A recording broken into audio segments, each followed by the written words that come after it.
If you're enjoying this video, smash that like button, subscribe, and hit the bell. Share it with your friends, and let me know in the comments where you're watching from. Every like and subscribe helps the channel grow.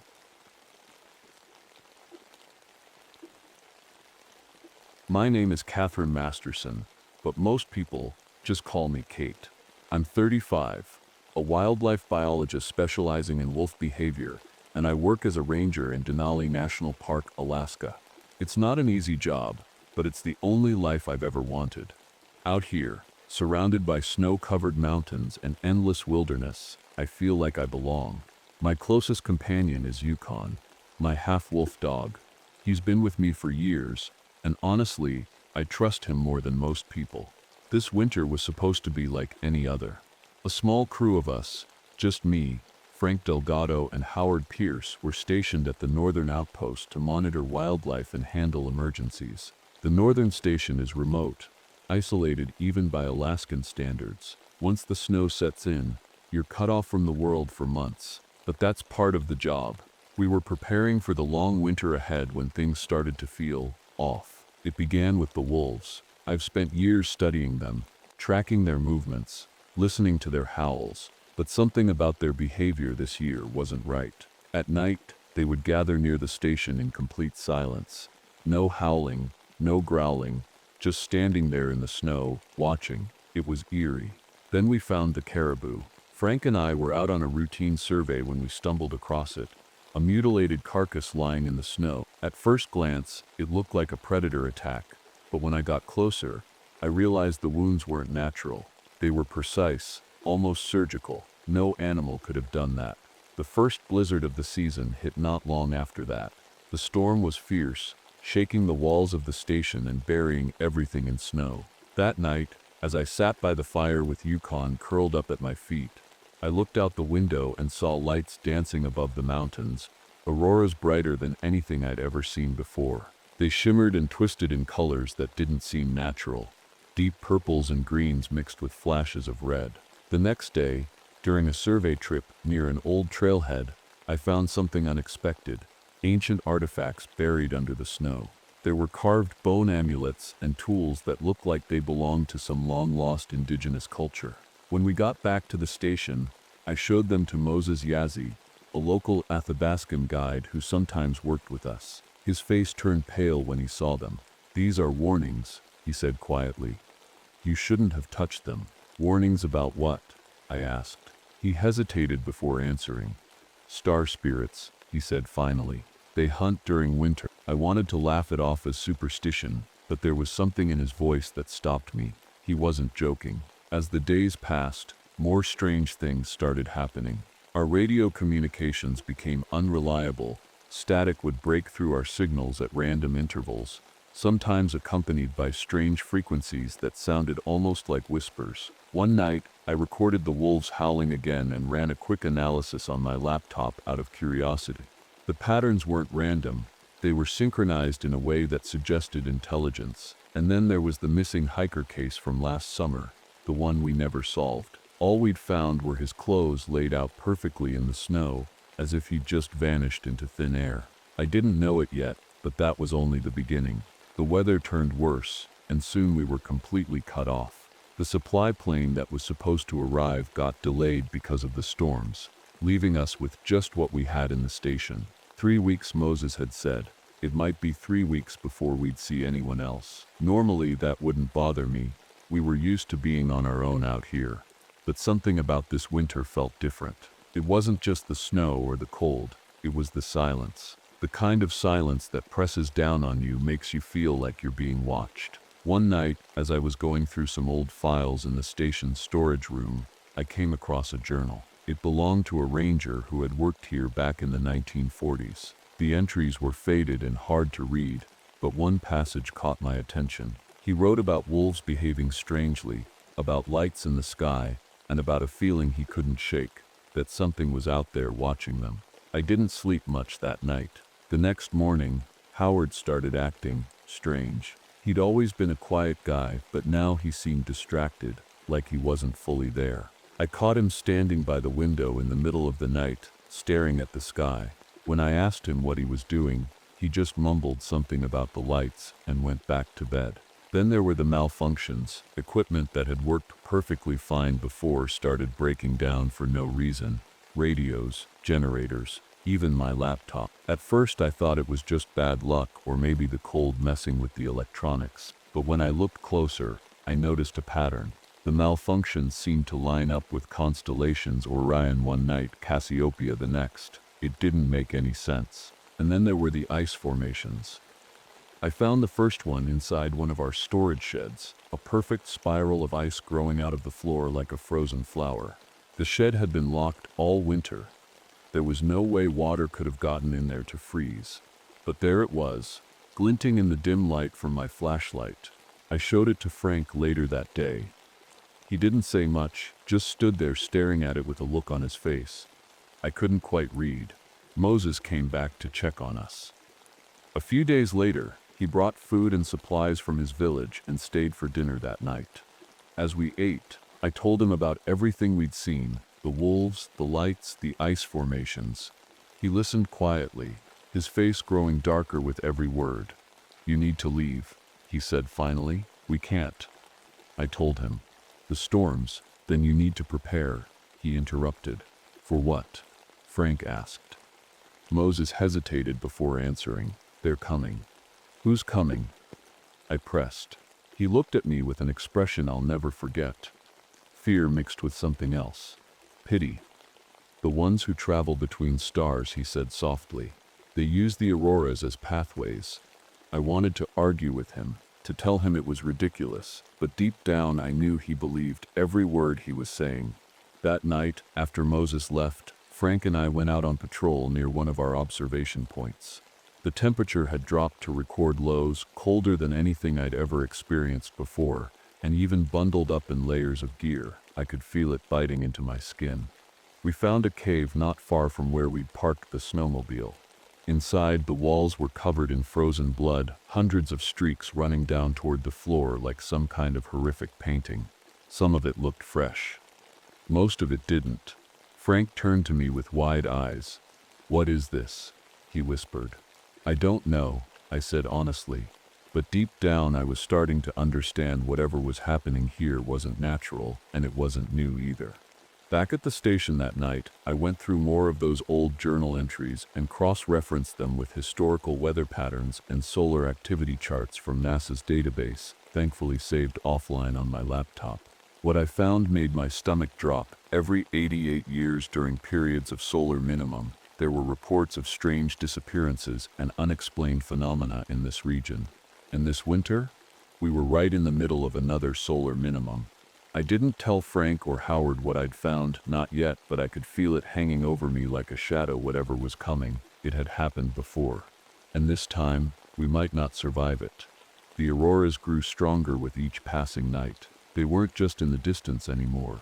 They were directly above us, lighting up the sky so brightly it almost felt like daytime. The colors were mesmerizing, but there was something wrong about them. They moved too fast, twisting and pulsing in ways that didn't seem natural. I caught myself staring at them for too long one night, feeling almost drawn to them, like they were calling to me. Yukon's low growl snapped me out of it. He was standing by the door, his fur bristling as he stared out into the darkness. That same night, Howard disappeared. He'd been on night watch duty, sitting by the window with a thermos of coffee and a pair of binoculars. When I woke up in the morning, his chair was empty. At first, I thought maybe he'd gone to bed early, but his room was empty too. His coat and boots were gone, and when we checked outside, we found his footprints leading away from the station, straight toward the mountains. Frank and I geared up and followed the tracks as far as we could. The snow was deep, and the cold was brutal. Even with all our gear, I could feel my fingers and toes going numb. Yukon stayed close by my side, his ears perked up and his nose constantly sniffing the air. The tracks led us to a clearing at the base of a ridge. In the middle of it was something I can only describe as wrong. It looked like an ice sculpture, a massive formation shaped like an archway or a doorway, but it wasn't just ice. The surface shimmered like glass, reflecting colors from the auroras above. The air around it felt colder than anywhere else, so cold it hurt to breathe. And then we saw him. Howard. standing just a few feet away from the archway. "Howard," I called out, my voice echoing in the stillness. He turned slowly to face us, and my stomach twisted. His face looked off. His skin was pale, almost bluish, and his eyes were glassy and unfocused. He opened his mouth to speak, but the words that came out weren't English or any language I'd ever heard before. It sounded like a mix of clicks and hums, like static on a broken radio. Frank stepped forward cautiously. "Howard, are you okay?" Howard tilted his head slightly, almost like he was trying to remember how to respond. Then he smiled, a slow, unnatural smile that didn't reach his eyes. "We need to go," I whispered to Frank. But before we could move, Howard raised his hand and pointed at us. The air around us seemed to ripple, and for a moment, I felt like I couldn't breathe, like something heavy was pressing down on my chest. Yukon barked sharply and lunged forward, snapping me out of whatever trance I'd fallen into. The pressure lifted, and Howard turned back toward the archway without another word. He stepped through it and disappeared. Frank grabbed my arm. "What the hell just happened?" "I don't know," I said honestly. My heart was racing, and my breath came out in shaky clouds of steam. "But we need to get back to the station." We ran all the way back, Yukon leading the way with his nose low to the ground. By the time we got inside and bolted the door behind us, my hands were shaking so badly I could barely take off my gloves. That night was worse than any other before it. The auroras were brighter than ever, casting eerie shadows across the snow outside. The wolves returned too. Not just one or two packs this time, but dozens of them circling the station in tight groups. They weren't silent anymore. Their howls filled the air with an almost rhythmic pattern that made my skin crawl. And then there was Howard, or whatever he'd become. He came back just before midnight. We heard him before we saw him. A slow knock on the door that sent chills down my spine. "Don't open it," Frank said quickly. "I wasn't planning on it," I replied. The knocking stopped after a few minutes, but when I peeked out through one of the windows, I saw him standing in the snow just beyond the edge of our floodlights. His movements were jerky and unnatural now, like a puppet being controlled by invisible strings. "Kate," Frank whispered from behind me. "What do we do?" I didn't have an answer for him. Not yet, but deep down I knew one thing for sure: whatever had taken Howard wasn't done with us yet. The knocking stopped, but Howard, or the thing that used to be Howard, didn't leave. He just stood there in the snow, staring at the station. His head tilted slightly, like he was listening for something. Frank and I sat in silence, barely breathing, as we watched him through the window. Yukon growled low in his throat, his body tense and ready to pounce. "He's not human anymore," Frank whispered. His voice shook, and I could see the fear in his eyes. I didn't respond because I knew he was right. Whatever had happened to Howard out there by that archway, it had taken something from him. His soul, his mind, I didn't know. But the man we knew was gone. The auroras outside grew brighter, their colors swirling faster and faster. The wolves started howling again, their cries rising and falling in a strange, almost musical rhythm. It was like they were trying to warn us, or maybe they were calling for help. And then the lights flickered. "No," I whispered under my breath. "Not now." The power went out completely, plunging the station into darkness. The only light came from the faint glow of the auroras outside and the beam of my flashlight as I fumbled to grab it. "Get to the generator," Frank said urgently. "We need power back." I nodded, but my legs felt like lead as I moved toward the door leading to the generator shed. Yukon followed close behind me, his ears pinned back and his tail low. Frank stayed inside to keep watch on Howard, or whatever he had become. The cold hit me like a wall as soon as I stepped outside. The wind howled around me, carrying with it a strange hum that seemed to come from everywhere and nowhere all at once. Yukon stuck close to my side as we trudged through the snow toward the shed. When we got there, I froze. The door was open. I knew for a fact that it had been locked earlier. I'd checked it myself, but now it hung ajar, swinging slightly in the wind. My flashlight beam shook as I pointed it inside. The generator was covered in ice, thick layers of frost that shouldn't have been possible in such a short amount of time. The spiral formations I'd seen earlier in the storage shed were here too, growing out of the floor and wrapping around the machinery like frozen vines. I reached out to touch one of them but stopped myself at the last second. Something about them felt alive.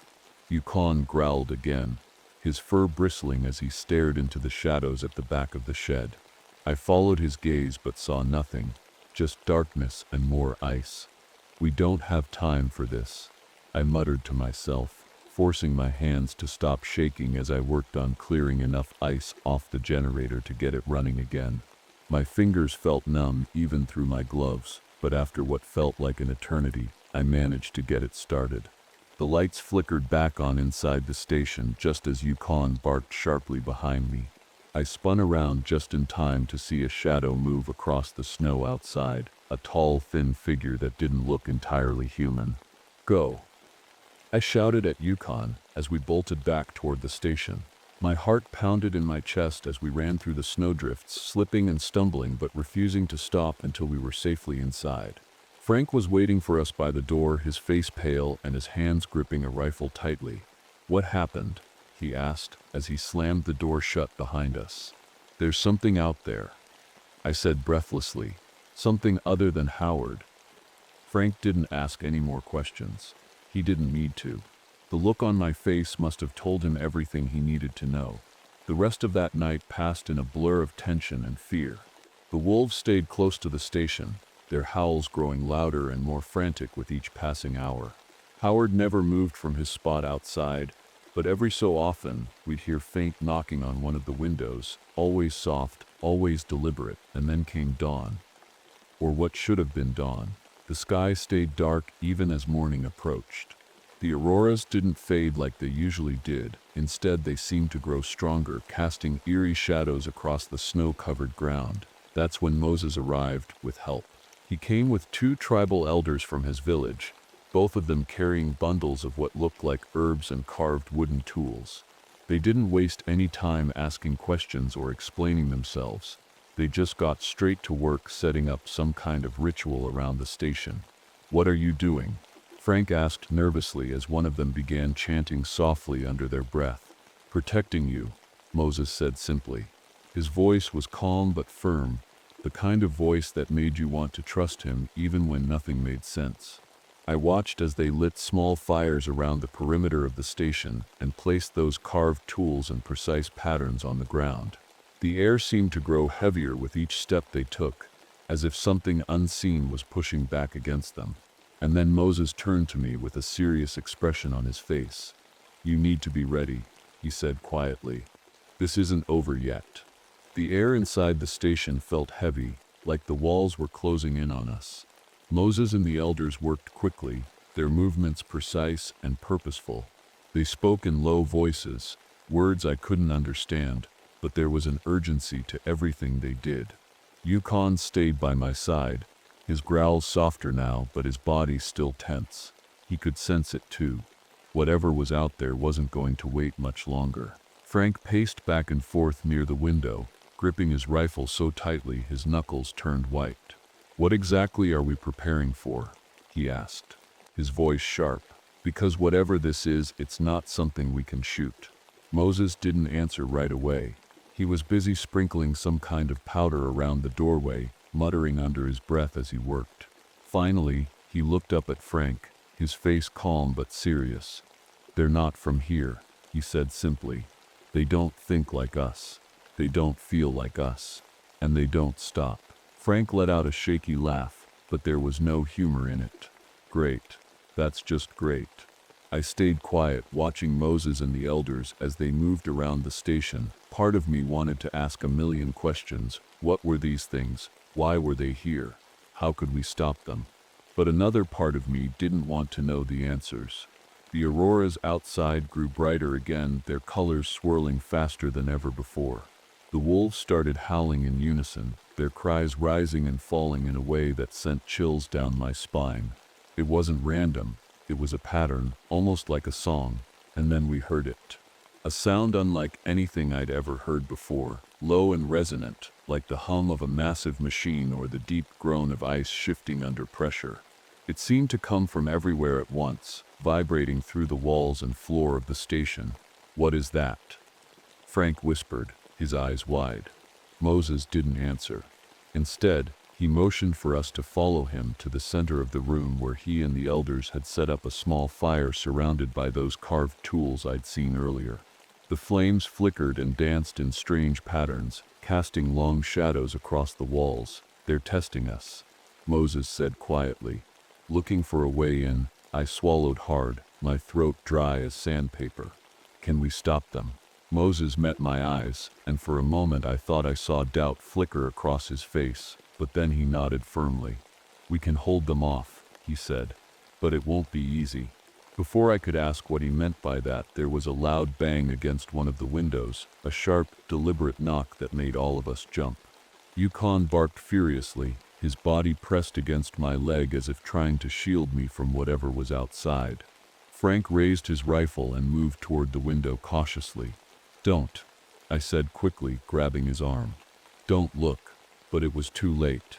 He pulled back the curtain just enough to peek outside and froze. "Frank," I said softly. He didn't respond at first, just stood there staring out into the darkness with a blank expression on his face. Then he started whispering something under his breath. Words I couldn't make out, but that sent shivers down my spine. "Step away from the window," Moses said sharply, moving toward him with surprising speed for someone his age. Frank didn't move. "Now," Moses barked. Finally, Frank stumbled back from the window, as if snapping out of a trance. His face was pale, and sweat dripped down his forehead despite the freezing temperature inside the station. "I saw something," he muttered, his voice barely audible. It wasn't Howard, but it looked like him. I didn't ask him to explain further, because deep down I already knew what he meant. The banging on the windows grew louder now, more insistent, as if whatever was out there knew we were running out of time. The lights inside flickered again, casting eerie shadows across the room. "We need to finish this," Moses said urgently to the elders. They nodded and began chanting louder now, their voices rising above the noise outside. The flames in the fire pit roared higher as if responding to their words, and then everything went silent. The banging stopped, the howling stopped, even the wind outside seemed to die down completely. For a moment, none of us moved or spoke. The only sound was our breathing, shallow and uneven, as we waited for whatever would come next, and then we saw them. Figures moving through the snow just beyond the edge of our floodlights, tall and thin with shimmering bodies that seemed to shift and ripple like water or glass. They moved slowly but deliberately toward us, their forms becoming clearer with each step they took. "They're here," Moses said quietly. My heart pounded in my chest as I gripped Yukon's collar tightly, trying to steady myself for what was coming next. This wasn't over, not by a long shot. The figures outside moved closer, their shapes bending and shimmering like they weren't fully solid. They didn't walk like people. They glided, almost floating just above the snow. Their translucent forms reflected the auroras above, making them look like living pieces of the sky. I couldn't tear my eyes away, even though every instinct in my body screamed at me to hide. Moses and the elders didn't stop chanting. Their voices grew louder, more forceful, and the fire at the center of the room flared higher, casting flickering shadows across the walls. Yukon pressed against my leg, his growls low and constant. He was scared. I could feel it in the way he trembled, but he wasn't backing down. "They're testing the barrier," Moses said without looking up. His voice was calm, but there was tension in it, a sense of urgency that made my stomach twist. "What happens if they get through?" Frank asked, his voice shaking. Moses didn't answer right away. He just kept chanting with the others, his hands moving in deliberate patterns over the fire. Finally, he glanced at us and said, "If they get in, we won't survive." That was all I needed to hear. The figures stopped just outside the ring of protective symbols Moses and the elders had placed around the station. For a moment, they stood there motionless, their forms shimmering in the light from the auroras. Then one of them raised an arm, or what looked like an arm, and pointed directly at us. The air inside the station grew colder instantly. My breath came out in thick clouds of steam, and frost began creeping across the windows from the outside. The fire in the center of the room flickered dangerously low. "They're trying to break through," Moses said sharply. "We need to strengthen the barrier." "How?" I asked, my voice tight with fear. "Sound," he said simply. "They hate certain frequencies." I remembered then, the wolves. Their howls had been strange lately, almost musical. Could that be what Moses meant? Without thinking too much about it, I grabbed my laptop from where it sat on a nearby table and opened up the audio files I'd recorded of the wolves' howls earlier in the season. "What are you doing?" Frank asked. "Trust me," I said as I hooked my laptop up to our emergency broadcast system. The station had a set of speakers mounted on poles outside for making announcements during search and rescue operations. If I could amplify the wolf howls through those speakers. I hit play. The sound of synchronized wolf howls filled the air inside and outside the station, rising and falling in hauntingly beautiful patterns. The figures outside froze for a moment, their shimmering forms flickering like static on an old TV screen. "It's working," Frank shouted. But then one of them moved forward again, pushing against whatever invisible barrier Moses and the elders had created. The others followed, their movements slow but relentless. "It's not enough," Moses said grimly. "We need more time." Time was something we didn't have. One of the windows shattered suddenly, sending shards of glass flying into the room. Yukon barked furiously as one of the figures reached an arm or tentacle or something through the opening. It didn't look real up close. Its surface rippled like liquid, but held its shape as it stretched toward us. Frank fired his rifle without hesitation. The bullet passed straight through the figure without slowing it down. "Bullets don't work," he yelled, as he backed away from the window. I turned up the volume on my laptop as high as it would go, praying that it would be enough to hold them back just a little longer. The wolf howls echoed through the night, blending with the chants of Moses and his elders into a strange symphony that seemed to vibrate through every inch of my body. But it still wasn't enough. The temperature inside dropped even further until frost began forming on every surface, the walls, the floor, even our clothes and hair. My fingers were so numb I could barely type as I frantically searched for anything else that might help us. And then Yukon moved. Before I could stop him, he lunged toward one of the shattered windows where a figure was trying to force its way inside. His teeth sank into its shimmering form, and for a moment it recoiled as if in pain. "Yukon!" I screamed as he disappeared through the window after it. I ran to follow him, but Frank grabbed my arm and pulled me back. "You can't go out there," he shouted over the sound of howls and chants and breaking glass. Tears blurred my vision as I watched Yukon disappear into the swirling colors outside. He didn't come back, but his sacrifice bought us time. The figures hesitated for just a moment, long enough for Moses to finish whatever ritual he'd been performing with his elders.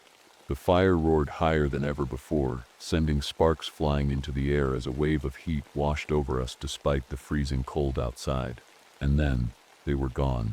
The figures vanished into thin air along with their strange hums and glowing lights. The auroras above dimmed slightly but didn't disappear completely.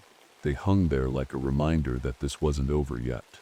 Moses collapsed to his knees beside what was left of the fire, his breathing heavy but steady. "It's done," he said quietly. "For now."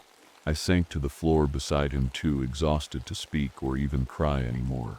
All I could think about was Yukon, my loyal companion who had given everything to protect me when I couldn't protect him. But deep down I knew this wasn't truly over. Not yet, and not forever. The station was silent now, except for the crackling of the fire Moses and the elders had reignited. The air still felt heavy, like the weight of what had just happened hadn't fully lifted. I sat there on the floor, staring at the shattered window where Yukon had disappeared. My chest ached, not just from the cold but from the emptiness his absence left behind. Frank sat down heavily next to me, his rifle still clutched in his hands. He looked as shaken as I felt. "Do you think they'll come back?" he asked quietly. Moses, who was sitting cross-legged near the fire, looked up at us. His face was pale and lined with exhaustion, but his voice was steady when he spoke. "They always come back," he said, "but not tonight." His words didn't bring me much comfort. The elders began gathering their tools and extinguishing the smaller fires they'd lit around the room.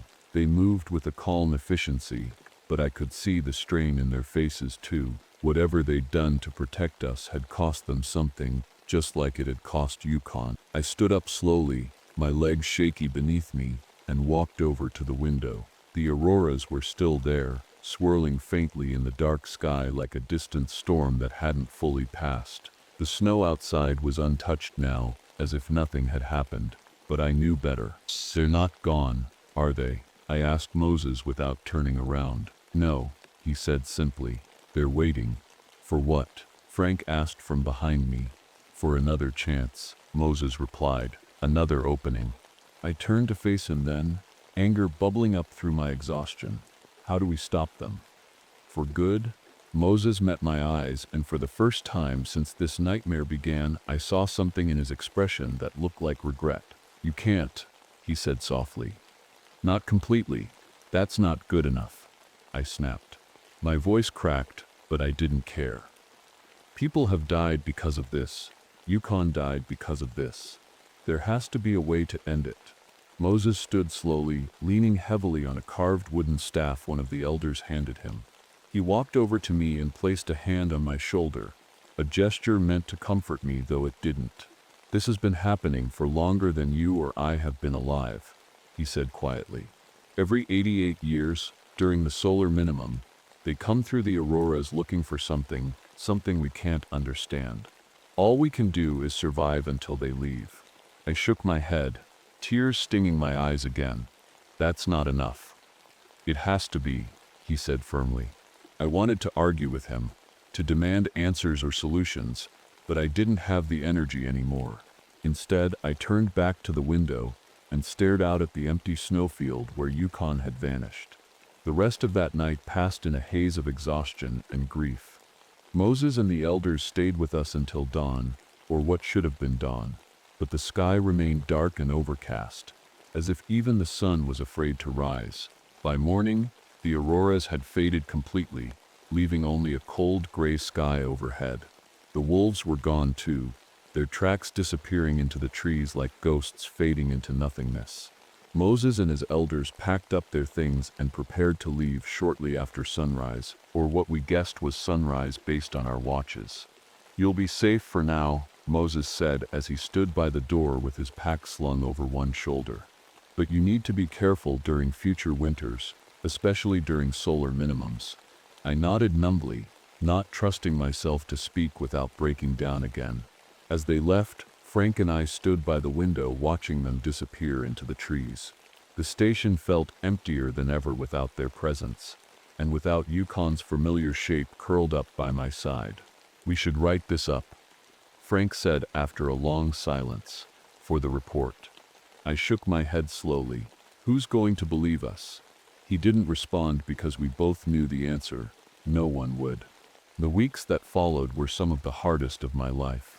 The supply plane finally arrived after another storm passed through, bringing fresh food and fuel, and rescuers who didn't know what they were walking into. The official report listed Howard's disappearance as hypothermia-induced delirium and Yukon's absence as an unfortunate loss during extreme weather conditions. As for everything else, the lights in the sky, the figures outside, they were written off as stress-induced hallucinations caused by isolation and exhaustion. But I knew better. When spring finally came and rescue teams arrived to take us back to civilization, I left Denali National Park for good. I couldn't stay there, not after everything that had happened.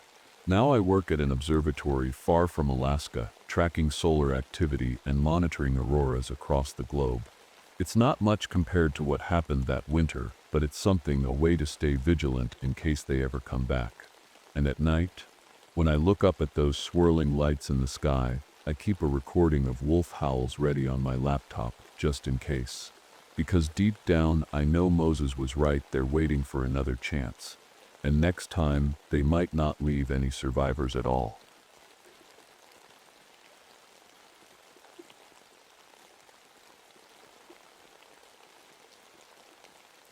My name is Matthew Thornton. I'm 42 years old, a former Korean War medic, and now a ranger stationed deep in the Pisgah National Forest in North Carolina. I came here to escape the memories of the war, the blood, the screams, and the faces I couldn't save. I thought the quiet of the forest would help me heal, but I was wrong. It started like any other day. My job was simple: check trails, maintain the fire lookout, and help hikers when they got lost or injured. Pisgah is beautiful. Rolling hills, dense trees, and streams so clear you can see every pebble at the bottom. But there's also a stillness here that feels heavy, like the forest is holding its breath. The only person I really talked to was Ezekiel Johnston, an old local guide who'd lived in these parts his whole life. He was a wiry man with a face like leather and a voice that creaked like an old rocking chair. Ezekiel had this way of talking about the woods that made you uneasy. He'd say things like, "There's old things out there, Matthew. Things that don't take kindly to folks poking around." I always laughed it off, thinking it was just his way of keeping tourists from wandering too far off the trails. One afternoon, while hiking deep into a part of the forest few people ever visited, I noticed something strange. The trees were wrong. Their trunks were twisted together in unnatural patterns, almost like they were holding hands or maybe trying to strangle each other. The air felt colder there, even though it was spring. Then I found the animals. Dead deer and rabbits scattered across the ground, their bodies untouched by scavengers, but cut open with surgical precision. There was no blood, just empty cavities where their organs should have been. I radioed Senior Ranger Wilson about it, but he brushed me off. "Probably poachers," he said with a sigh. "You're overthinking it, Thornton." He always treated me like I was fragile because of my PTSD. Maybe he thought I was imagining things, but I knew what I saw wasn't normal. That night, as I lay in my cabin trying to sleep, I had one of those dreams again, the ones that always took me back to Korea. But this time, it wasn't soldiers or gunfire in my dream, it was trees. They were closing in on me, their branches reaching out like skeletal fingers. And somewhere in the distance, something was watching me from between the trunks. The next morning, a report came in 3 hikers had gone missing in my sector during an unusually cold night for springtime. Their families said they were experienced outdoorsmen who wouldn't have gotten lost easily. My gut told me something wasn't right. I went out searching for them and found their campsite abandoned in a small clearing near one of those twisted tree formations I'd seen earlier. Their tents were shredded, not torn by animals but sliced apart methodically, like someone had taken a knife to them piece by piece. Their gear was still there, backpacks full of food and water, but no sign of the hikers themselves. That night at my cabin, my radio crackled to life with static even though no one was supposed to be broadcasting at that hour. Through the static came faint whispers, too soft to make out words but loud enough to send chills down my spine. The next day, while hiking deeper into the forest for answers, I stumbled upon something ancient carved into a massive stone, half buried in moss, humanoid figures, with elongated limbs hunting what looked like people. When I showed Ezekiel what I'd found later that evening, his face went pale as ash. "You've stirred something up," he muttered under his breath before looking me dead in the eye. "You need to leave this place." But leaving wasn't an option. I couldn't just abandon my post or those missing hikers. I didn't know it yet, but whatever walked behind those trees had already set its sights on me. The search for the missing hikers continued the next morning. I couldn't shake the feeling that something was wrong, something worse than just people getting lost. As I walked deeper into the forest, I noticed the silence. No birds, no rustling leaves, not even the sound of squirrels darting through the trees. It was like the whole forest had gone quiet to watch me. Then I found the tracks. They were faint, almost like someone or something had been walking barefoot, but they weren't normal footprints. The toes were too long, and the stride was impossible, like whatever made them had legs twice as long as mine. Stranger still, the tracks would suddenly stop in the middle of a clearing, as if whoever left them had just vanished. That's when I met Dr. Abigail Miller. She was an anthropologist studying Appalachian folklore and had been camping nearby to research local legends. She was sharp and curious, with a thick notebook full of stories passed down by locals over generations. When I told her about the twisted trees and strange carvings, her eyes lit up with a mix of excitement and concern. "Have you ever heard of the Long Man?" she asked. I shook my head. "It's an old legend around here," she explained. "A creature that lives in the woods, tall and thin with no face. People say it takes those who wander too far off the path." I wanted to dismiss it as just another campfire story, but something about her tone made me pause. She wasn't joking or trying to scare me. She genuinely believed it. That night, I decided to patrol near where I'd found the campsite. The moon was bright enough to light my path, but every shadow between the trees felt alive, like something was moving just out of sight. Then I saw it. A figure in the distance, impossibly tall and thin, stepping between the trees like it was gliding instead of walking. I froze, my heart pounding in my chest as I tried to make sense of what I was seeing. It didn't look human, not really, but it moved like one in slow, deliberate steps. Before I could call out or move closer, it disappeared into the darkness, leaving me standing there with my flashlight shaking in my hand. Back at my cabin, things only got stranger. The power went out even though my generator was fully stocked with fuel earlier that day. My radio crackled again with static and whispers, this time louder than before, and I swore I heard my name being called in a voice that sounded eerily familiar but wrong somehow. The next morning, while going through some old ranger records in search of answers, I found a journal from 1932, written by a ranger named Henry Blake. His entries described sightings of a tall figure and twisted trees just like what I'd seen, and then abruptly stopped after he mentioned hearing whispers at night. Later that day, Ezekiel came by my cabin looking more serious than I'd ever seen him before. He told me stories his family used to tell about the Whispering One, a creature that came every 27 years to take people from these woods. "It feeds on fear," Ezekiel said quietly, gripping his hat tightly in his hands.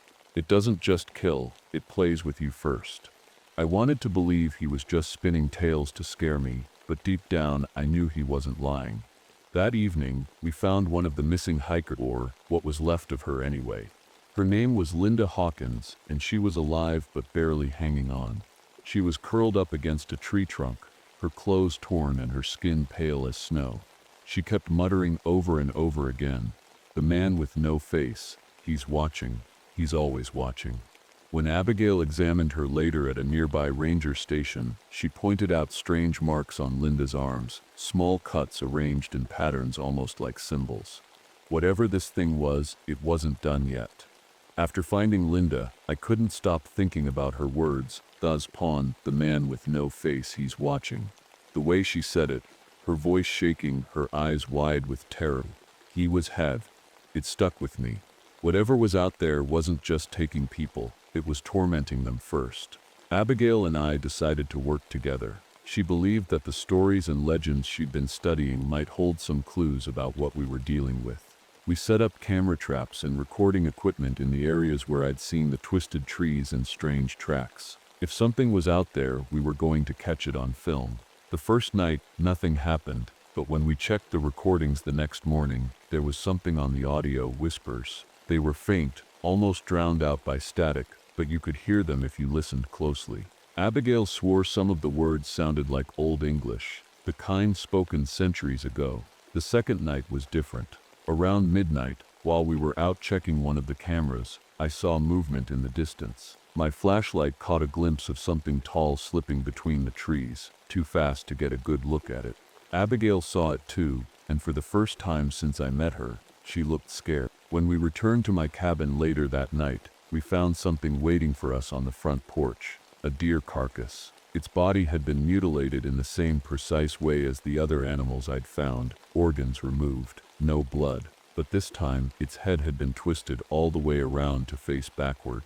The next morning, Ezekiel came by again. He brought with him a bundle of old papers covered in strange symbols and drawings. "These are protection symbols," he said firmly, handing them to me and Abigail. "My grandmother taught me about them when I was a boy. They might help keep it away." But Ezekiel didn't stay long. He seemed nervous, more nervous than usual, and kept looking over his shoulder like he expected something to jump out of the woods at any moment. When I asked him if he was okay, he just muttered, "It's getting bolder," before hurrying off. That afternoon, While patrolling near the eastern ridge with my colleague Tony Rodriguez, things took a turn for the worse. Tony had gone ahead to check a section of trail, while I stayed behind to examine some strange markings on a tree trunk, patterns that looked almost like faces carved into the bark. When I called out to Tony a few minutes later, there was no answer.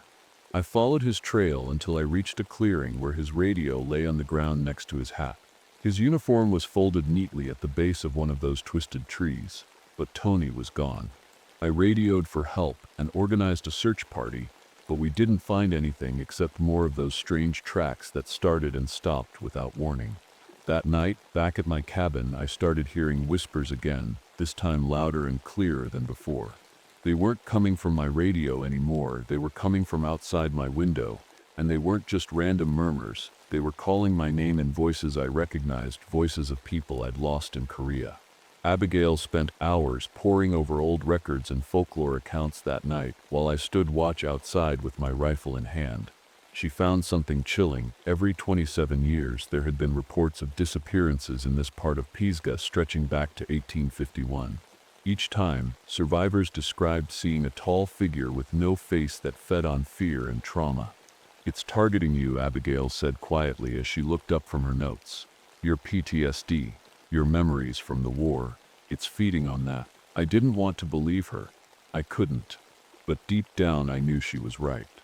The next morning, we found Ezekiel dead near his cabin. His body was twisted in ways that shouldn't have been possible. His arms bent backward, his legs contorted like a broken doll. The symbols he'd given us were scattered around him like they'd been torn apart by something furious. Whatever this thing was, it wasn't just hunting anymore, it was sending a message.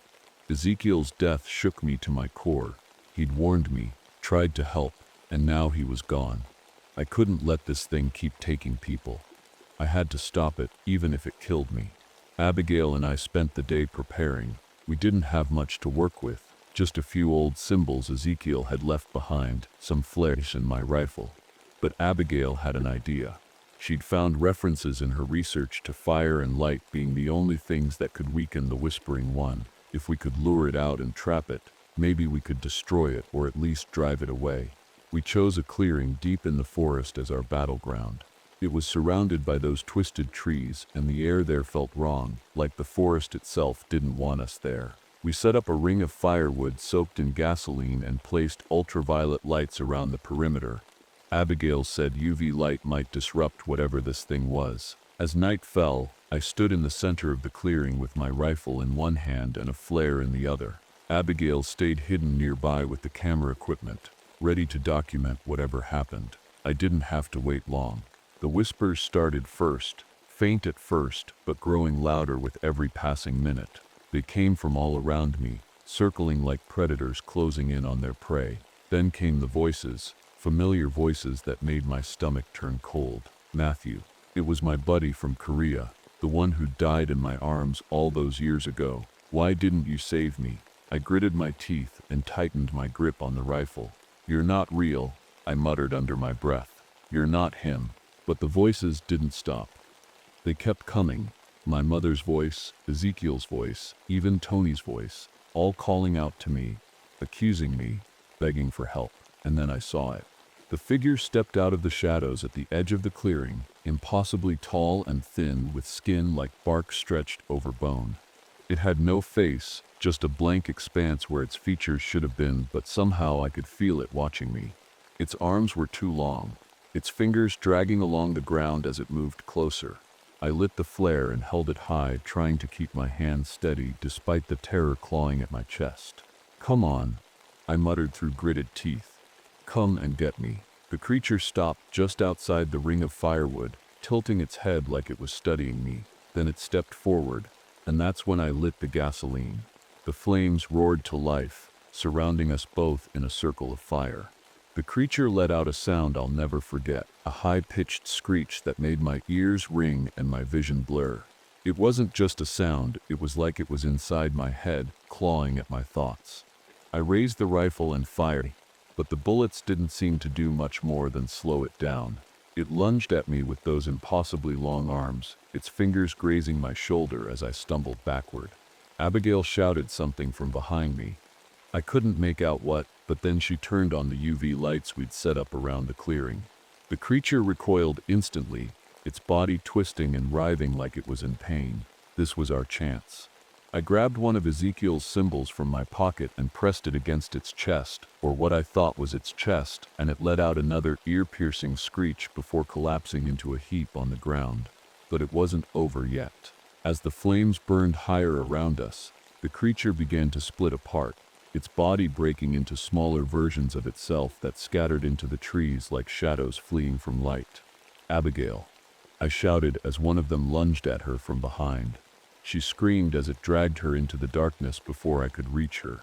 The fire burned through most of that section of forest before help arrived hours later. Abigail was gone, and so was whatever remained of that thing or things. In the weeks that followed, I left Pisgah National Forest for good, but even now, years later, I can still hear those whispers sometimes when I'm alone in a quiet room or walking through a patch of woods. And every now and then, when I close my eyes at night, I see new growth in those burned-out trees, saplings twisting together into shapes that look almost human. Whatever walks behind the trees isn't gone. It's just waiting.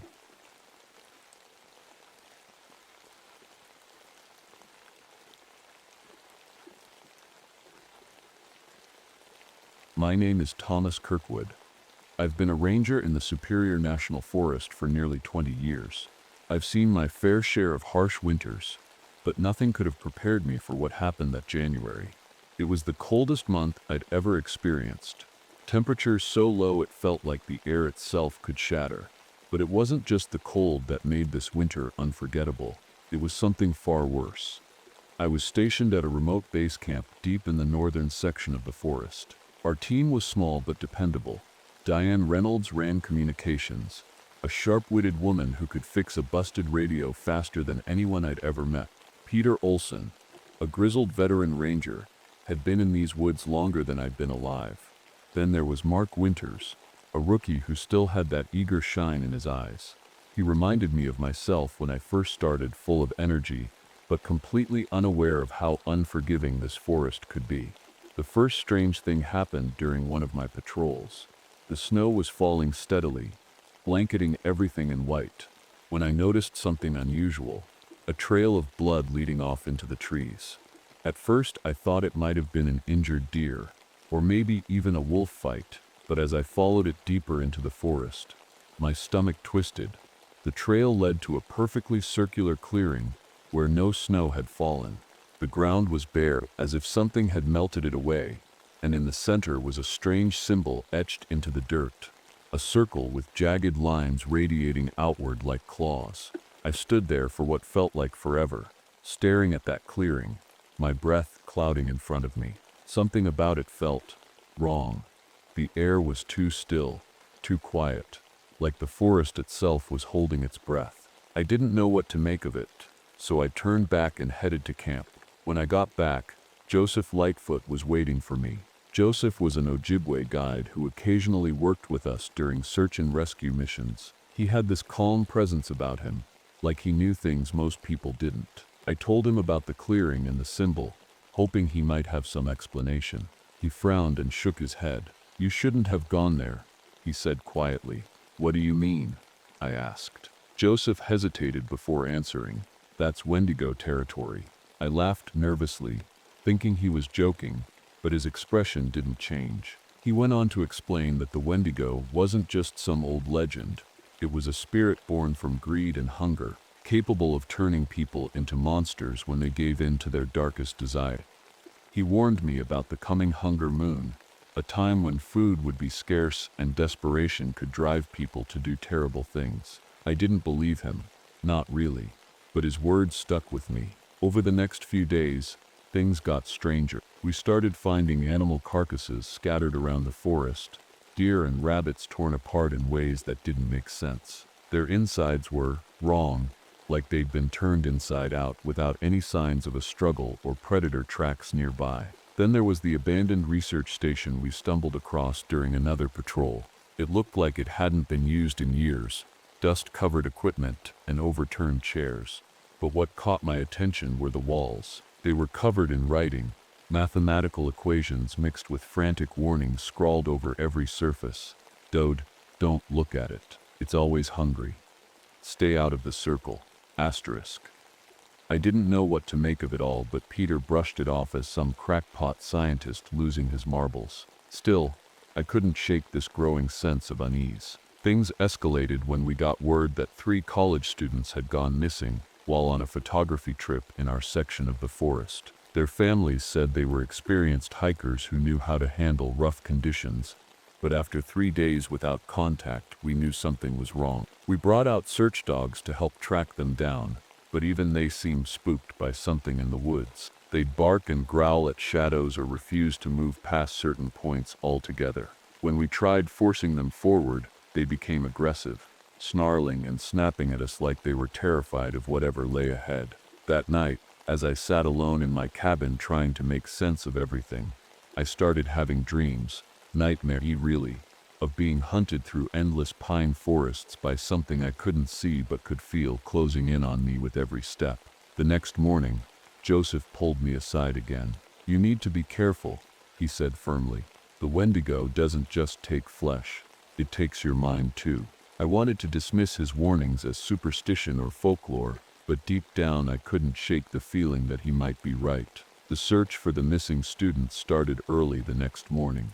The forest was quiet, too quiet. Normally, you'd hear the crunch of snow underfoot, the distant calls of birds, or even the rustling of squirrels. But that day, it felt like the whole forest was holding its breath. The only sound was the wind, sharp and biting, cutting through the trees like a warning. We split into pairs, Peter with Joseph and me with Mark. Diane stayed back at base camp to monitor the radio. Mark and I followed a trail that led us deeper into the woods. After an hour of hiking, we found their campsite, or what was left of it. The tents were shredded, torn apart from the inside out. Their gear was scattered everywhere: sleeping bags, cameras, backpacks. But there were no signs of the students. It looked like they'd left in a hurry, running from something. I bent down to examine one of the tents and noticed claw marks along the fabric. They were deep and jagged, like something with massive hands had ripped it apart. Mark stood frozen a few feet away, staring at something in the snow. "Thomas," he said quietly, his voice shaking, "you need to see this." I walked over and saw what he was looking at: footprints. But they weren't human. They were massive, with long toes that ended in sharp points, like claws. Whatever made them wasn't an animal I'd ever seen before. We radioed back to Diane to report what we'd found. Her voice crackled through the static. "Be careful out there," she said. "The temperature's dropping fast." She wasn't kidding. As we continued searching, the air grew colder, unnaturally cold. My breath froze in front of me, hanging in the air like smoke, and my fingers started going numb even through my gloves. Mark checked his thermometer and frowned. "This can't be right," he muttered. "It says it's -70 degrees Fahrenheit. "That's impossible," I said, but deep down I wasn't so sure anymore. As night fell, we regrouped at base camp to plan our next move. The mood was tense. None of us wanted to admit it out loud, but we all felt that something was wrong with this forest. That night, Mark volunteered for patrol duty while the rest of us tried to get some rest. I couldn't sleep though, not with those clawed footprints fresh in my mind. Around midnight, I heard Mark's voice crackle over the radio. "Thomas, Peter, anyone, do you hear that?" His voice was shaky and uneven. "Mark, what's going on?" I grabbed the radio and sat up straight. There was a long pause before he answered. "Something's out here," he whispered. "I can hear it moving through the trees." "Stay where you are," I said firmly. "We're coming to get you." But before we could leave, his breathing suddenly sped up, short gasps like he was running for his life, and then silence. We searched for hours but found no sign of him, no footprints, no blood, nothing except his uniform hanging from a tree branch about 20 feet off the ground. It was arranged in a human shape, his jacket buttoned up neatly, his boots placed below like someone had carefully dressed an invisible man. I stared at it for a long time, my stomach churning with dread. Peter muttered something under his breath and turned away. When we got back to camp, Joseph sat us down by the fire and told us what he thought was happening. "It's the Wendigo," he said simply. Peter scoffed and shook his head. "Enough with this Wendigo nonsense." Joseph ignored him and looked straight at me. "It doesn't just kill, it takes people," he said quietly. "It turns them into something else." I didn't want to believe him. I really didn't, but after what happened to Mark, I couldn't ignore it anymore. The next day brought more horrors. We found one of the missing students, a girl named Emily Chen, hiding inside a hollow tree trunk, about 5 miles from their campsite. She was barely alive, her skin frostbitten and her lips blue, but what scared me most was how she spoke. Her words came out backward. At first I thought it might have been some kind of brain damage from hypothermia or shock.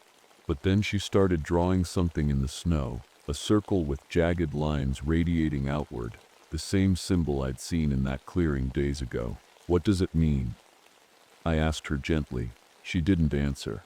She just kept drawing it over and over again until her fingers bled from scratching at the ice. That night, as we huddled around the fire trying to make sense of everything, Peter started acting strange. He'd always been gruff and short-tempered, but now he seemed different. He hoarded food from our supplies when he thought no one was looking and snapped at anyone who got too close to him. His appetite became insatiable. He ate more than all of us combined, but still complained about being hungry all the time. Joseph pulled me aside again after dinner and whispered 2 words that sent chills down my spine. "He's changing." By the next morning, Peter's behavior had gotten worse. He barely spoke to any of us, and when he did, his voice sounded off. It was deeper, rougher, like he was struggling to get the words out. His skin looked pale and dry, almost like it was cracking in places. I tried to convince myself it was just the cold getting to him, but deep down, I knew better. Emily wasn't doing much better. She refused to eat or drink anything and just sat by the fire, staring into it like she was in a trance. Every now and then, she'd whisper something under her breath, backward words that none of us could understand. Diane tried talking to her, but Emily didn't respond. It was like she wasn't really there anymore. Joseph decided to perform a protective ceremony that evening. He said it would help keep whatever was out there away from us. I didn't fully understand what he was doing. He lit sage and murmured prayers in his native language, but I trusted him. At this point, I was willing to try anything. Peter didn't seem to like it though. He sat in the corner of the cabin, glaring at Joseph with this wild look in his eyes. His hands shook as he clutched a can of food, eating it straight out of the tin like an animal. "Stop wasting time with that nonsense." Peter growled at Joseph. "We need to focus on finding Mark." Joseph ignored him and kept going with the ceremony that seemed to push Peter over the edge. He stood up so fast his chair toppled over and stormed toward Joseph.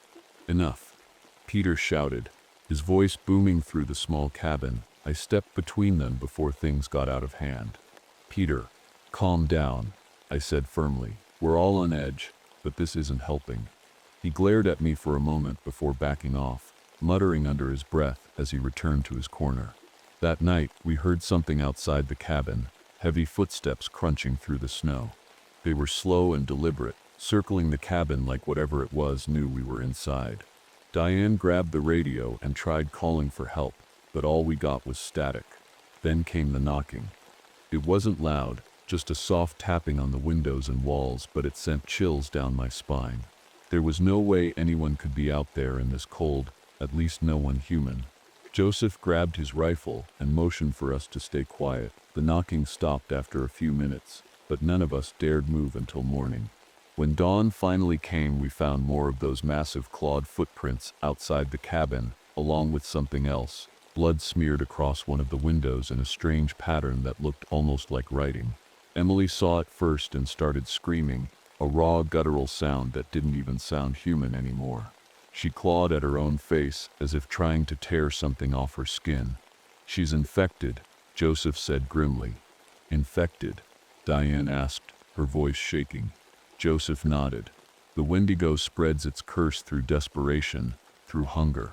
If you eat its flesh or fall into its trap, you become one of them." I felt sick to my stomach as I realized what he meant. The students must have turned on each other out there in the cold, driven mad by hunger, and Emily had somehow survived long enough to bring that curse back with her. Later that day, Emily proved Joseph right. She waited until we weren't paying attention and grabbed Diane's knife from her belt. Before any of us could stop her, she plunged it into her own chest. "I won't let it take me," she whispered with her last breath. We buried her body in the snow outside the cabin and marked the spot with a simple wooden cross made from broken branches. It felt wrong leaving her out there alone, but Joseph insisted we couldn't keep her inside, not with what had happened to her. That night, Peter's transformation became impossible to ignore. His skin had turned gray and leathery, and his movements were jerky and unnatural, like his joints weren't working properly anymore. He paced back and forth across the cabin like a caged animal, muttering under his breath about how hungry he was. At one point, he lunged at Diane when she got too close to him. It took both Joseph and me to hold him back while Diane scrambled away in terror. "He's not Peter anymore," Joseph said quietly as we tied him up with rope from our gear. "The Wendigo has him now." I didn't want to believe it. I didn't want to believe any of this. But when I looked into Peter's eyes, they weren't his eyes anymore. They were black and empty, like staring into a void. Joseph tried performing another ceremony that night, this time using herbs he'd brought with him from his village, but Peter broke free before he could finish. He moved faster than I thought possible for someone so big, slamming Joseph against the wall with enough force to knock him unconscious. Diane grabbed one of our rifles and fired at Peter as he turned toward us. The shot hit him square in the chest, but he didn't even flinch. "We have to get out of here," Diane said urgently as Peter advanced on us. But there was nowhere to go. The blizzard outside had trapped us in this cabin with no way out. Peter wasn't Peter anymore. Whatever was left of him had been swallowed by something else, something monstrous. His body moved in ways that didn't seem possible, his limbs bending at strange angles as he stalked toward us. Diane and I backed away, but there wasn't much room to go. The cabin felt smaller than ever. "Thomas," Diane whispered, gripping the rifle tightly. "What do we do?" I didn't have an answer. My mind raced, trying to think of a way out, but all I could hear was the sound of Peter's ragged breathing and the creak of the floorboards under his weight. Then Joseph stirred. He groaned as he pushed himself up from the floor, blood dripping from a gash on his forehead. "The herbs," he muttered weakly. "The herbs can weaken it." "What herbs?" I asked, my voice shaking. "In my bag," Joseph said, pointing to the corner of the room where his pack lay. "Burn them." Diane nodded and moved toward the bag, but Peter lunged at her with terrifying speed. I barely managed to tackle him before he reached her, and we both crashed to the floor. His strength was unreal. He threw me off like I weighed nothing and turned back toward Diane. "Get the herbs," I shouted as I grabbed a chair and swung it at Peter with all my strength. The wood splintered against his back, but it barely slowed him down. Diane ripped open Joseph's bag and pulled out a bundle of dried leaves and roots. She fumbled with her lighter, her hands shaking so badly she almost dropped it. "Hurry," I yelled, trying to keep Peter's attention on me. Finally, Diane got the lighter to work and set the herbs on fire. The smell was sharp and earthy, filling the cabin in seconds. As soon as the smoke reached Peter, he let out an ear-piercing shriek and stumbled backward, clutching his head like he was in pain. "It's working," Diane said, her voice filled with relief. But it wasn't enough to stop him completely. He roared and charged at us again, his movements more erratic now, as if he were fighting against whatever was inside him. "We need to get out of here," Joseph said, struggling to stand. "The forest won't let us survive if we stay." Diane and I helped Joseph up, and together we made a break for the door. The blizzard outside hit us like a wall of ice, but anything was better than being trapped in that cabin with Peter. We ran through the snow, the wind howling around us as if the forest itself was alive and angry. Trees loomed like dark shadows in every direction, their branches clawing at us as we stumbled through the drifts. Behind us, I could hear Peter crashing through the woods, his guttural growls cutting through the storm. "Where are we going?" Diane shouted over the wind. "The ranger station," I said. It was our only hope, a place with supplies and maybe even a way to call for help if Diane could fix the radio there. The forest felt endless as we ran, our breaths coming in ragged gasps that froze in the air. My legs burned with every step, but I couldn't stop, not with Peter so close behind us. Then Diane tripped. She fell hard into the snow, letting out a cry of pain as she clutched her ankle. "Go," she shouted when I stopped to help her. "You have to keep going. I'm not leaving you," I said firmly. "You don't have a choice," she said, her voice breaking. "Look at this." She pulled up her sleeve to reveal a jagged wound on her arm, one she must have been hiding from us until now. The skin around it was dark and cracked, just like Peter's had been before he changed. "I'm already gone," she whispered. Tears stung my eyes as I realized what she meant. She handed me her rifle and gave me a weak smile.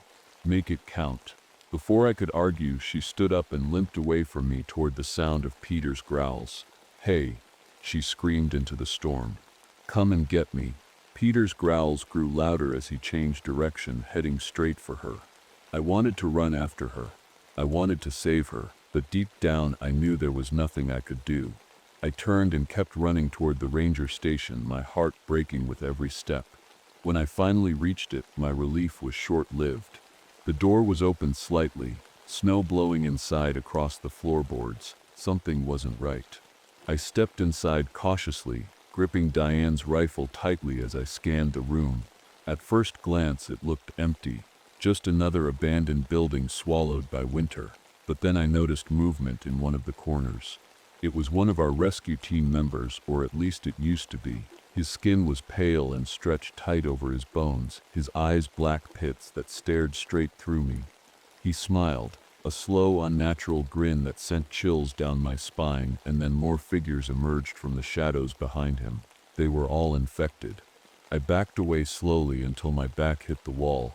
There was no way out, not this time. Then I remembered Joseph's words about binding rituals, the ones that could contain whatever this thing was, if someone was willing to make a sacrifice. I grabbed one of the emergency flares from a shelf near me and lit it with shaking hands. The infected figures hesitated for a moment, as if they were unsure what I was doing. "I'm not letting you take anyone else," I said quietly before throwing the flare into a pile of fuel cans stacked near the radio equipment. The explosion rocked the station as flames engulfed everything around me, including myself, and for a brief moment there was nothing but light and heat and silence. When spring came months later, recovery teams found what remained of the burned ranger station deep in Superior National Forest. They found charred bodies among the ruins, but never recovered mine. Only my journal tucked inside an old metal box that had somehow survived the fire. The forest eventually began to regrow around the burn zone, but something about it wasn't right. The new trees grew faster than they should have, their bark dark red like bloodstains against the snow-covered ground. Years later, when loggers moved into that area, despite warnings from locals, they started disappearing too. And on one trail camera left behind by a frightened worker, they captured something standing among those red pines, tall and antlered, with my face watching them from the shadows.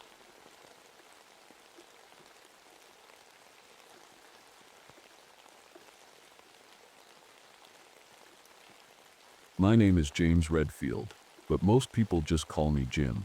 I'm 38 years old, a ranger at Carlsbad Caverns National Park in New Mexico and a cave rescue specialist. Before this, I spent years as a miner, so you could say I've spent more time underground than above it. I thought I'd seen it all. Tight squeezes, endless darkness, and even the occasional close call, but nothing could have prepared me for what happened deep beneath the surface. It started like any other day. I was leading a group of tourists through one of the commercial sections of the caverns, pointing out stalactites and stalagmites, answering questions about bats, and cracking the same old jokes about not getting lost. After the tour ended, I met up with Miguel Ortiz, one of our junior rangers. Miguel was young, eager to learn and always full of questions. Then there was Dr. Patricia Wells, a geologist who'd been working with us to map unexplored sections of the caves. She was sharp and no nonsense. Someone who didn't scare easily. That afternoon, we got word of some strange seismic activity in parts of the cave system that had always been stable. It wasn't anything major, A few tremors here and there, but it was enough to get my attention. When you've been in as many caves as I have, you learn to respect even the smallest shifts in the earth. While checking out one of the affected areas, Miguel and I stumbled across something unusual, a new passageway that had been revealed by a minor rockfall. It wasn't on any of our maps. The walls were smooth in some places, almost like they'd been carved by hand, and then there were the petroglyphs, ancient symbols etched into the stone that didn't match anything I'd seen before. Later that evening, I spoke to Thomas Running Water, a local Mescalero Apache elder who sometimes visited the park. When I told him about the petroglyphs and the new passageway, he grew quiet. Finally, he said something that sent a chill down my spine. "Be careful down there, Jim. The old stories talk about the hungry earth. It's best not to disturb what's been sleeping." I laughed it off at first, just an old legend meant to keep people out of trouble, but then things started getting strange. A tourist claimed she heard children laughing in one of the restricted sections of the caves. Problem was, there weren't any kids on her tour, or anywhere near that part of the cave system. A night security guard quit after reporting that something moved in the darkness when his flashlight flickered out. And then there were the tool marks, scratches on the walls that looked like they'd been made by human hands but were far older than any known human activity in this area. Patricia set up some research equipment in one of the deeper tunnels to monitor temperature and air quality. A few days later, she showed me her data, sudden temperature fluctuations that made no sense according to physics. It was like something down there was alive, breathing. The more we explored, the more unsettling things became. My mapping efforts revealed that the cave system might be far larger than anyone had ever imagined, stretching miles beyond what we thought we knew. And then came the night when everything changed. I was reviewing some notes in my office when Miguel burst in, pale as a ghost. "Jim," he said, his voice shaking, "you need to see this." He handed me a recording from one of Patricia's instruments, a low-frequency sound coming from deep within the caves. It wasn't just noise, it almost sounded like whispers. I didn't sleep much that night. The next morning we got word that 3 experienced spelunkers had gone missing while exploring one of the newly discovered northern passages. They'd followed all safety protocols, ropes, radios, everything, but their last transmission cut off mid-sentence. I knew what had to be done, a rescue mission. The rescue mission started early the next morning. I handpicked the team, Patricia, Miguel, and Lisa Conway, an experienced cave diver who'd worked with me on rescues before. Lisa was tough as nails, the kind of person you'd want by your side when things got rough. We packed everything we'd need: ropes, lights, food, water, first aid kits, you name it. I wasn't taking any chances. The entrance to the northern passage was narrow and jagged, like the mouth of some sleeping beast. As we descended deeper into the cave, the air grew colder and heavier. Our headlamps cut through the darkness, but it felt like the shadows were pressing in on us, waiting for a moment to swallow us whole. "Do you hear that?" Miguel asked after we'd been climbing down for about an hour. We all stopped and listened. At first, I didn't hear anything, just the usual sounds of a cave dripping water, the occasional echo of our footsteps. But then it came, a faint whispering sound. It wasn't wind or water, it was something else. It seemed to come from everywhere and nowhere at once. "Probably just an echo," I said, trying to keep everyone calm. But deep down, I wasn't so sure. As we moved further in, Patricia stopped to examine some strange mineral formations on the walls. They glowed faintly under her flashlight, a soft greenish-blue light that seemed to pulse ever so slightly when we got close. "I've never seen anything like this," she murmured, running her gloved hand over the surface.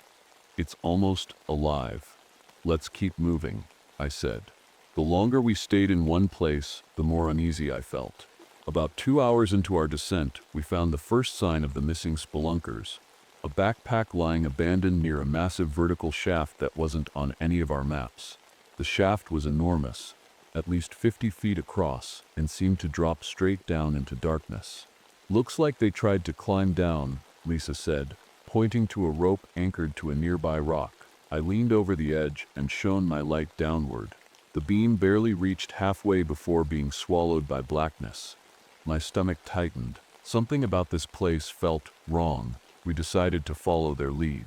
One by one, we rappelled down into the shaft. The deeper we went, the colder it got. By the time we reached the bottom, our breath was visible in the air. That's when we found their gear: helmets, ropes, flashlights, all scattered around as if they'd been dropped in a hurry. But there was no sign of the spelunkers themselves. Where did they go? Miguel whispered. Nobody answered. We pressed on, and soon entered a massive chamber unlike anything I'd ever seen before. The ceiling stretched so high that our lights couldn't reach it, and strange formations jutted out from every direction. Stalactites and stalagmites shaped like spires and arches. It almost looked like buildings. "What is this place?" Patricia asked, her voice barely above a whisper. Before I could answer, we heard something, a faint rustling sound coming from one of the side tunnels. We froze. The sound grew louder, closer, until it stopped just beyond the edge of our lights. "Hello?" I called out. My voice echoed through the chamber. For a moment, there was silence. Then came a reply.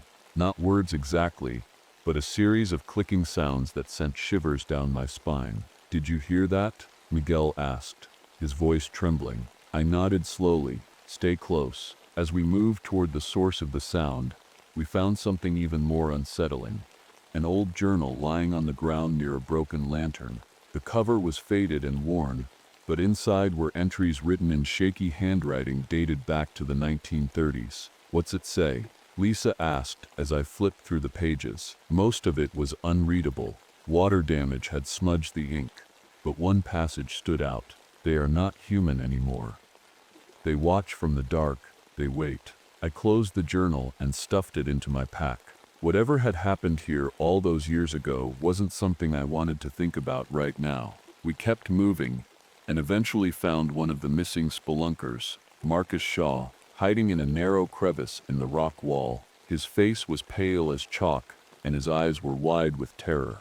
"They took them," he whispered when he saw us. "They took them into the dark hole," I asked gently.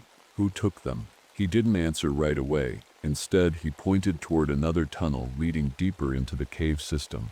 "They're still down there," he said finally, watching us. Marcus was in bad shape. His skin was pale, his hands trembled, and he kept squinting like the light from our headlamps hurt his eyes. I gave him some water and tried to calm him down, but he wouldn't stop mumbling about them and how they were still watching us. "We need to get him out of here," Lisa said quietly, glancing at the tunnel Marcus had pointed to. "This guy's been through hell." I nodded, but something about the way Marcus kept staring at that tunnel made me hesitate. He wasn't just scared, he was terrified. Whatever he'd seen down there had broken him. "Marcus," I said gently, crouching in front of him. "Who are you talking about? Who took your friends?" He looked at me with wide, bloodshot eyes and whispered one word, "them." Before I could press him further, Patricia called out from a few feet away, "Jim, you need to see this." We followed her to another part of the chamber where she'd found something strange growing on the walls. A thick, spongy fungus that seemed to glow faintly in the dark. It pulsed softly, almost like it was alive. "Don't touch it," I warned, as Miguel reached out toward it. Patricia was already examining it closely. "This isn't like any fungus I've ever seen," she said, her voice full of curiosity. "It's reacting to us. Look." She waved her hand near the growth, and the glow brightened slightly, almost like it was responding to her movement. "Let's keep moving," I said, my voice sharper than I intended. Something about this place was getting under my skin. The longer we stayed, the more it felt like we were being watched. We decided to follow the tunnel Marcus had pointed to. It was the only lead we had on his missing friends. The air grew colder as we moved deeper into the cave system, and the whispers we'd heard earlier returned louder this time. They didn't sound like echoes anymore. They sounded deliberate. "Do you hear that?" Miguel whispered. None of us answered. We all heard it. The faint clicking sounds mixed with the whispers. It felt like they were coming from just ahead of us, but no matter how far we walked, we never seemed to catch up to them. Then Miguel stopped suddenly. "Wait," he said, shining his light on the ground. "What is that?" We all looked down and saw something that made my stomach turn. Footprints. They weren't human though. They were long and narrow with claw-like impressions at the tips, and there were dozens of them leading deeper into the tunnel. "Those aren't from any animal I know," Lisa said quietly. We followed the tracks until we came to another massive chamber, this one even larger than the last. The walls were covered in more of that glowing fungus, and in the center of the room stood something that made my blood run cold. Structures. They looked like buildings made from shaped stalactites and stalagmites, tall jagged towers with openings that could have been windows or doors. "This can't be real," Patricia whispered as she stepped closer to one of the structures. But it was real.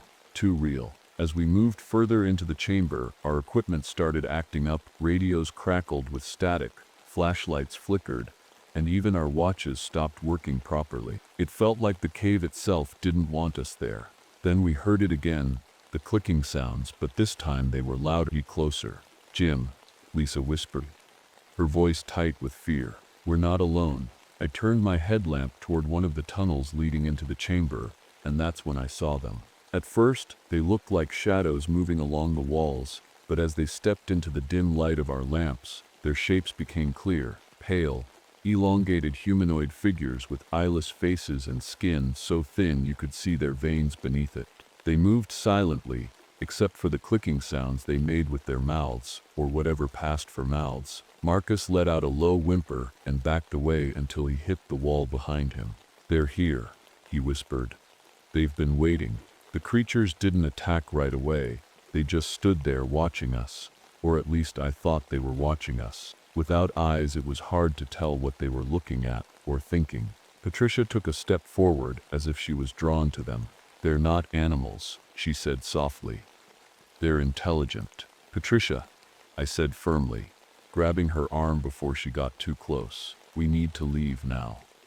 But before we could move, Miguel let out a startled cry and stumbled backward into one of the fungal growths on the wall. The moment his body touched it, the fungus pulsed brightly, and then began spreading across his arm like living vines. "Miguel," Lisa shouted as she rushed toward him. He didn't respond. He just stood there staring blankly at nothing, as more of that glowing fungus wrapped around him like a cocoon. "We have to cut him loose," Lisa yelled. But before we could do anything, more clicking sounds echoed through the chamber, dozens of them coming from every direction. "They're surrounding us," Patricia said quietly. I turned my light toward one of the tunnels and saw more of those pale creatures emerging from the darkness, slowly at first, but then faster as they closed in on us. "We need to go," I shouted. Lisa grabbed Miguel's arm and tried to pull him free from the fungus, but he didn't budge. It was like he was rooted to the spot. "Leave him," Marcus screamed. It's too late. I didn't want to leave anyone behind, but deep down I knew Marcus was right. Whatever had happened to Miguel, he wasn't coming back from it. "Run," I shouted, my voice echoing through the massive chamber. Lisa hesitated for just a second, looking back at Miguel, but it was clear we couldn't save him.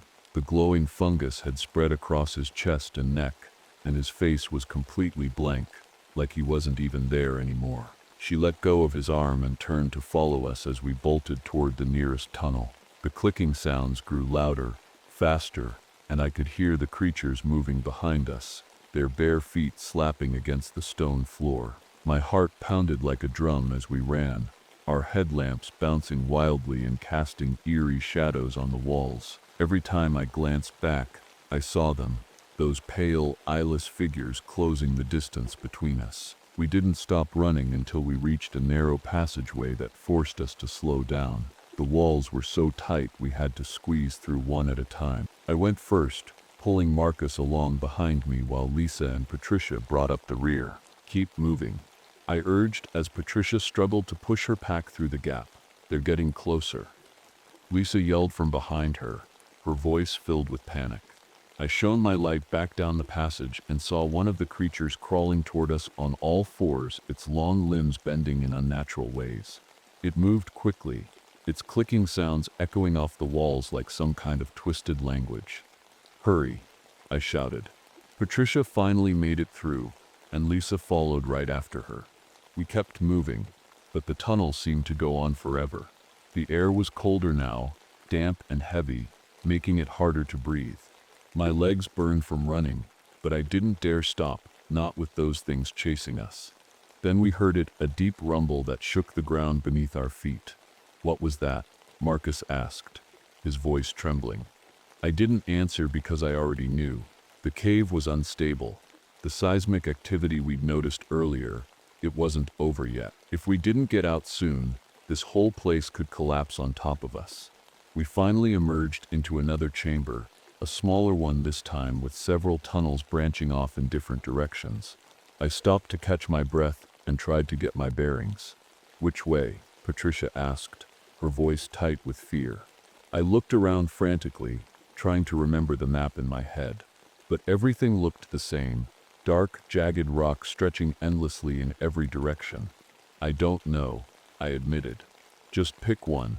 Before we could decide, another rumble shook the chamber, sending chunks of rock falling from above. One of the tunnels collapsed completely, cutting off any chance of going that way. "This one," Lisa shouted, pointing to a tunnel on our left. We didn't have time to argue. We ran again, our footsteps echoing loudly in the confined space. The clicking sounds were still behind us, but they were fainter now, like the creatures were keeping their distance for some reason.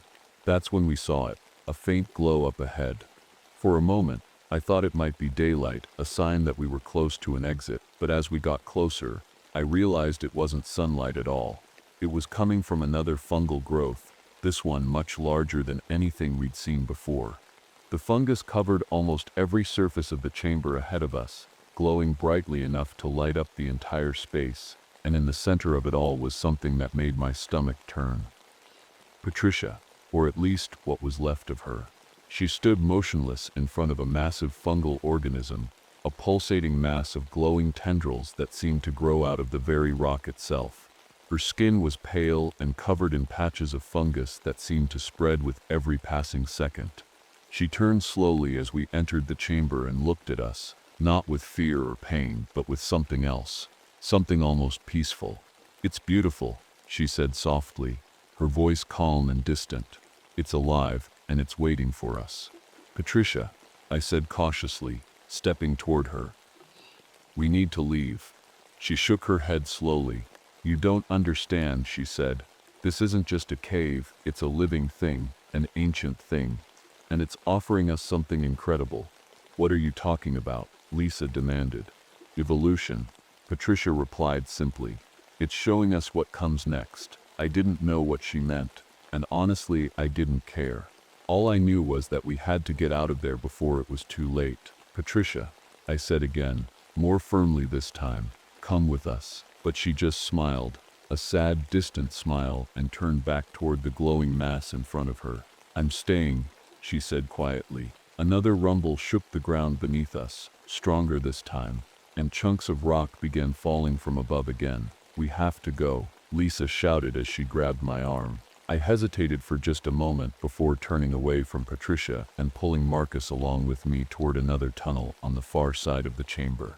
The last thing I saw before we left was Patricia reaching out toward the fungal mass as its glowing tendrils wrapped around her like welcoming arms. The tunnel we chose led upward, a good sign, but it was partially flooded with freezing water that came up to our waists in some places. We waded through as fast as we could while more tremors rocked the cave around us. At one point, Lisa stopped suddenly and turned back toward me.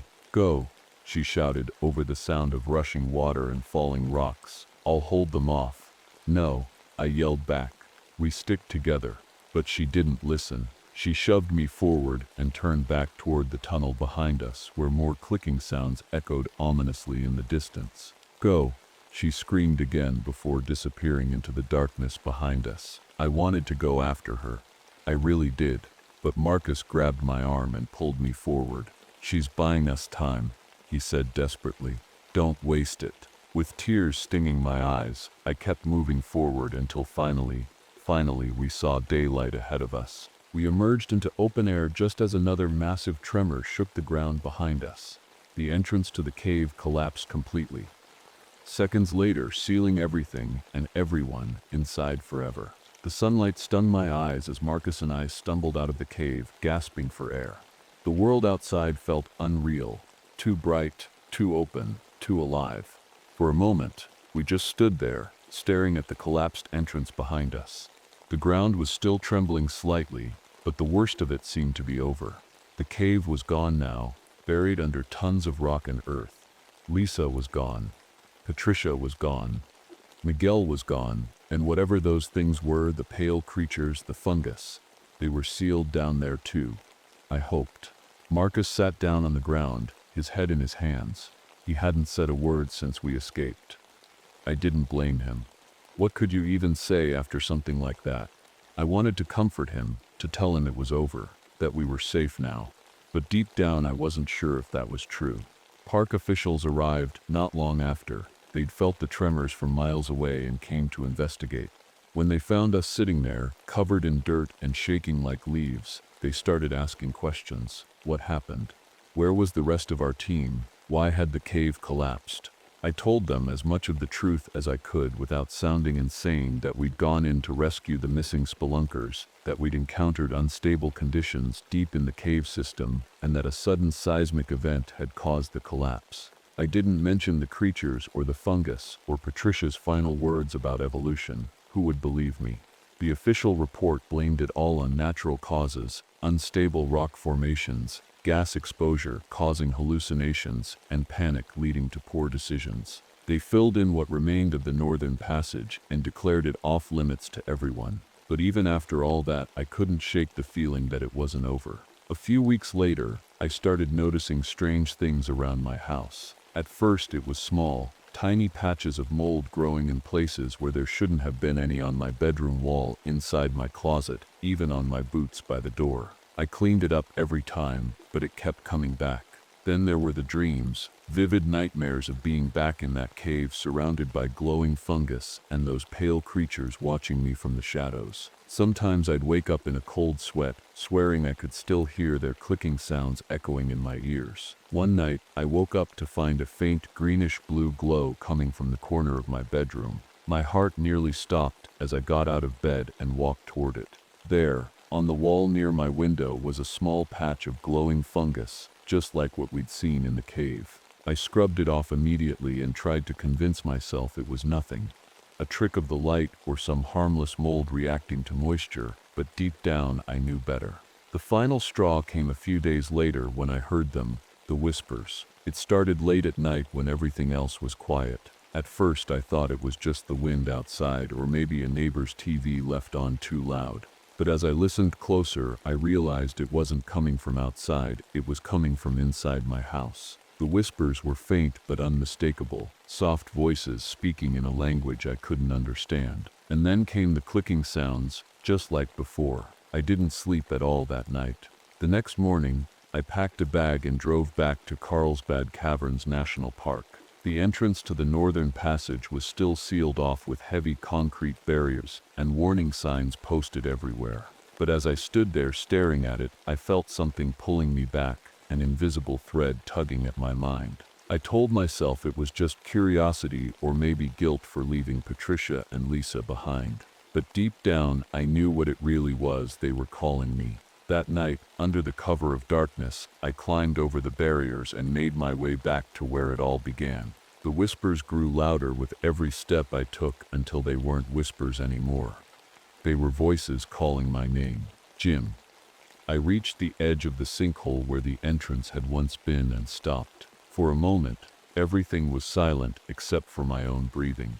Then I heard them, the clicks coming from deep below. Without thinking, I took a step forward, then another, till darkness swallowed me whole. The last thing anyone ever saw of me was captured on a surveillance camera near the park entrance, a lone figure walking into the night towards something no one else could see or hear. And just like that, I disappeared.